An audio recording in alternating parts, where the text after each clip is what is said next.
Это ваше сокровище. Да, это Мечта всех якутских генетиков – клонировать ископаемого гиганта и вернуть его в естественную среду обитания.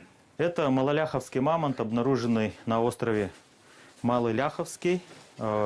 Основной объект, который исследуется в рамках проекта по возрождению мамонта. Мамонта в 2012 году нашли охотники за ископаемыми костями на одном из островов моря Лаптевых.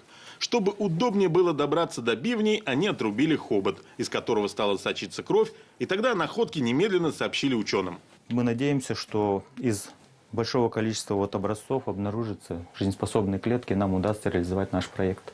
Ученые установили, что это была самка мамонта. Ее возраст более 60 лет, и она страдала от изменения климата. Это престарелая самка. При исследовании оказалось, что у нее тоже очень много артрозов. Так же, как и люди, животные болели различными болезнями.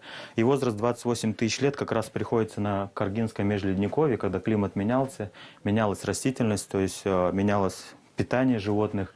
И, возможно, было какое-то минеральное голодание, и происходили вот такие вот изменения в организме. Здесь мы видим целую клетку с ядром, оболочкой. То есть шанс есть?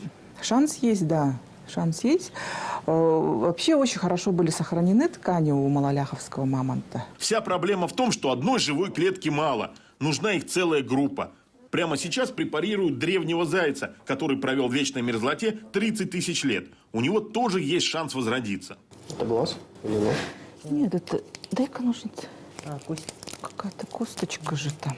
Тогда открой-ка вот эти. Шерсть там еще есть. О, красненькая. Кровь осталась. Ну, мясо, мышцы видно. Значит, там внутри она свежая.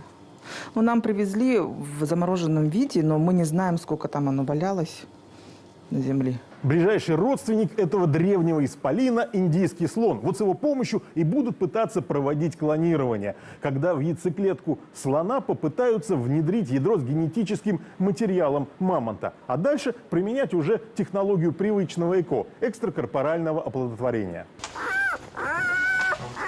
С помощью южнокорейских ученых уже удалось клонировать якутскую лайку. Недавно у нее родились здоровые щенки. Мамонты в листе ожидания стоят первыми. Александр Агаткин, Валентина Рудкевич, Константин Пиунов и Евгений Заборовский. Специально для «Вестей недели» из Якутии.